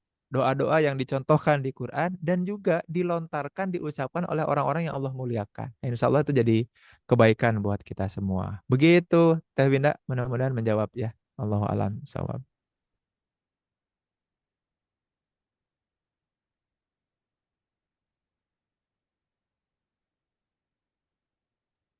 Teh Winda masih di mute. betul, lupa. Oke, baik, Masya Allah, semoga terjawab ya untuk sahabat-sahabat Quran semua yang bertanya, karena memang waktunya juga sudah menunjukkan pukul 10.24 dan mungkin Kang Jen juga akan apa ya, ada agenda lain lagi mungkin ya Kang Jin ya. Mungkin teman-teman yang sahabat-sahabat yang belum terjawab bisa eh, lewat apa IG-nya mungkin bisa ya Kang ya. Bisa di-follow IG-nya Kang Jen Permana. Eh, dan saya ucapkan terima kasih banyak juga kepada Kang Jen yang sudah meluangkan waktunya untuk mengisi kajian hari ini, kemudian berdiskusi dengan kami terkait dengan doa dan kesehatan mental. Makasih banyak Kang Jen.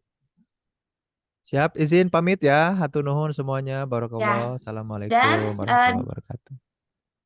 Waalaikumsalam warahmatullahi wabarakatuh. Boleh mungkin nanti dikirim ya link IG-nya di grup hasil ya. Dan teman-teman semua nanti kami kirimkan Instagram dari beliau di grup WA. Nah, teman-teman ini kita sudah menunjukkan waktu pukul 10:25, artinya tersisa waktu 5 menit lagi untuk teman-teman bisa klaim voucher 45%, klaim voucher diskon 45%, buku karya Ustadz Saiful Islam Mubarok yang berjudul 99 Munajat Bersama Al-Quran. Ya, dalam buku tersebut ada banyak sekali doa-doa dalam Al-Quran yang di mana kata Kang Jen juga tadi mengatakan bahwa doa-doa dalam Al-Quran itu adalah best practice gitu ya, praktik yang terbaik gitu.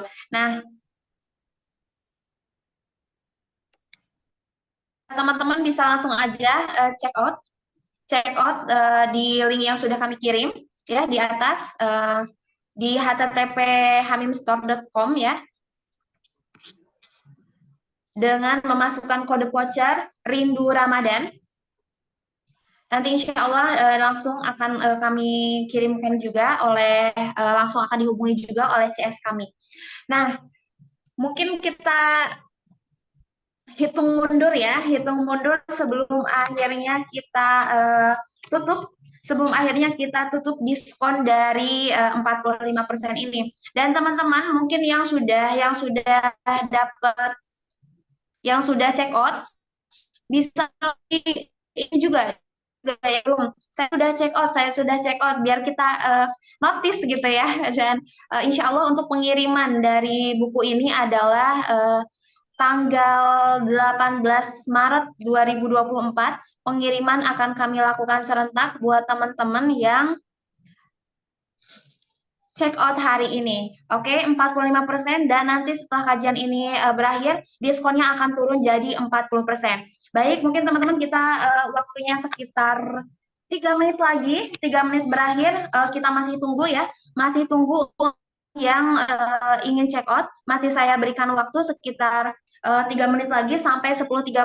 Teman-teman bisa melakukan check out-nya di link yang sudah panitia kirimkan. Kemudian nanti teman-teman bisa klik, nanti di bagian bawah teman-teman bisa scroll, akan ada tombol berwarna merah dengan tulisan ambil diskonnya di sini. Ketika klik itu, teman-teman akan diarahkan ke laman pengisian data. Silakan isi datanya dengan baik, silakan isi datanya dengan benar, lengkap ya. Kemudian scroll ke bagian bawahnya, setelah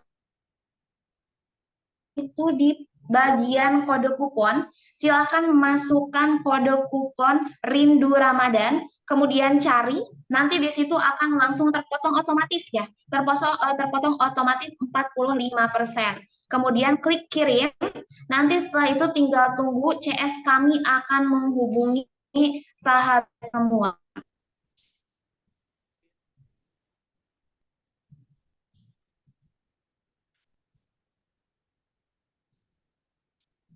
Oke, dan saya ingatkan sekali lagi informasi terkait dengan acara nanti besok. Besok itu terkait dengan kajian doa-doa dari Al-Quran. Doa-doa dari Al-Quran yang akan disampaikan oleh Ustadz Saiful Islam Mubarok itu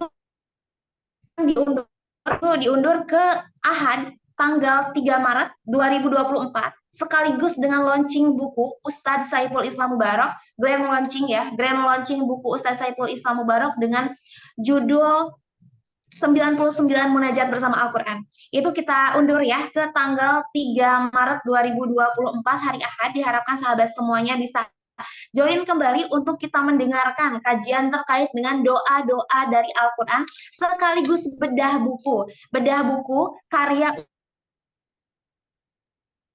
dengan judul 99 doa, 99 munajat bersama Al-Quran.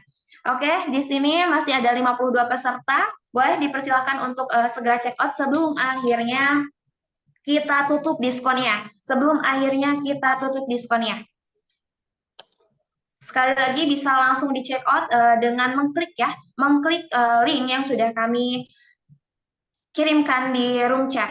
Kemudian langsung saja diambil diskonnya, diisi data dirinya, kemudian juga langsung dimasukkan kode vouchernya Rindu Ramadan.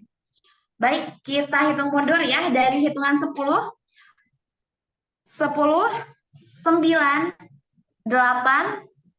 7, 6, 5, 4.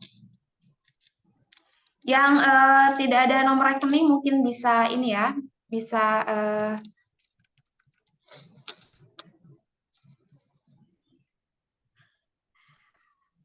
3,5, oke. 2, 1, ya.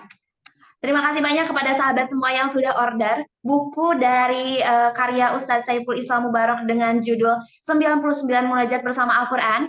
Nanti insya Allah bukunya akan dikirimkan tanggal 18 Maret dan tepat di hari ini ya, pukul 10:31.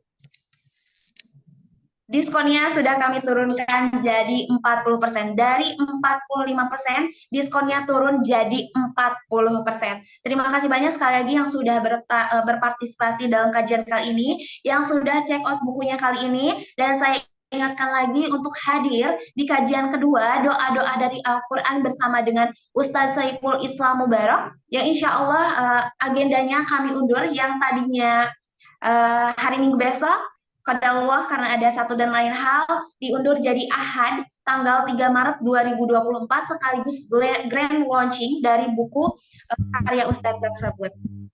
Saya Winda Ekawati mengucapkan terima kasih banyak yang sebesar-besarnya dan selamat kembali beraktivitas.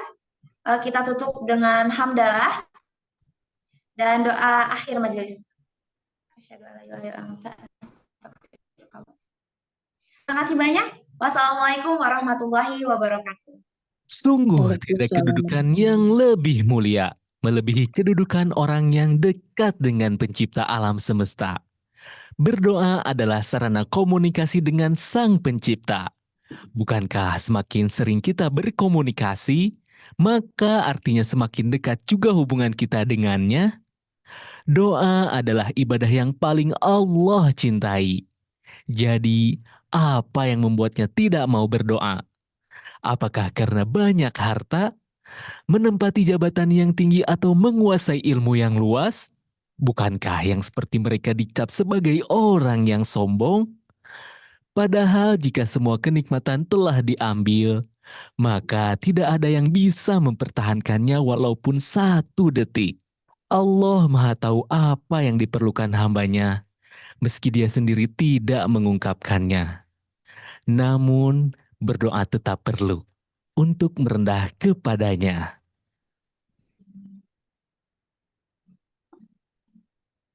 Sungguh tiada kedudukan yang lebih mulia, melebihi kedudukan orang yang dekat dengan pencipta alam semesta. Berdoa adalah sarana komunikasi dengan Sang Pencipta. Bukankah semakin sering kita berkomunikasi, maka artinya semakin dekat juga hubungan kita dengannya? Doa adalah ibadah yang paling Allah cintai. Jadi, apa yang membuatnya tidak mau berdoa? Apakah karena banyak harta, menempati jabatan yang tinggi atau menguasai ilmu yang luas? Bukankah yang seperti mereka dicap sebagai orang yang sombong? Padahal jika semua kenikmatan telah diambil, maka tidak ada yang bisa mempertahankannya walaupun 1 detik. Allah Maha Tahu apa yang diperlukan hambanya, meski dia sendiri tidak mengungkapkannya. Namun, berdoa tetap perlu untuk merendah kepadanya.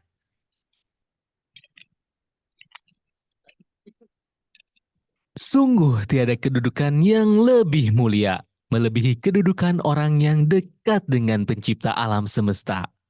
Berdoa adalah sarana komunikasi dengan Sang Pencipta. Bukankah semakin sering kita berkomunikasi, maka artinya semakin dekat juga hubungan kita dengan susunan kata atau kalimat yang lebih agung dan lebih indah dari ayat-ayat Al-Quran. Tiada kata atau susunan kata untuk doa yang lebih luas kandungannya serta lebih mendalam maknanya daripada doa-doa dalam Al-Quran. Doa-doa di dalam Al-Quran laksana formulir permohonan yang Allah sediakan untuk kita isi sesuai keperluan. Berdoa dari ayat-ayat Al-Quran adalah zikir melalui lisan dan kolbu. Maha baik Allah memberikan bimbingan bagaimana cara menyampaikan permohonan kepadanya melalui kitab yang Allah turunkan pada manusia agung. Tapi, sudahkah kita melakukannya? Berdoa dengan khusyuk, menjiwai huruf per huruf dari Al-Quran. Sudahkah? Segera launching buku 99 Munajat bersama Al-Quran. Tadabur ayat-ayat doa dan ruqyah. Membahas semua doa dengan kalimat pembuka Robi, Robbana, dan Allahumma. Miliki segera. Tiada susunan kata atau kalimat yang lebih agung dan lebih indah dari ayat-ayat Al-Quran. Tiada kata atau susunan kata untuk doa yang lebih luas kandungannya serta lebih mendalam maknanya daripada doa-doa dalam Al-Quran. Doa-doa di dalam Al-Quran laksana formulir permohonan yang Allah sediakan untuk kita isi sesuai keperluan. Berdoa dari ayat-ayat Al-Quran adalah zikir melalui lisan dan kolbu. Maha baik Allah memberikan bimbingan bagaimana cara menyampaikan permohonan kepadanya melalui kitab yang Allah turunkan pada manusia agung. Tapi, sudahkah kita melakukannya? Berdoa dengan khusyuk, menjiwai huruf per huruf dari Al-Quran. Sudahkah? Segera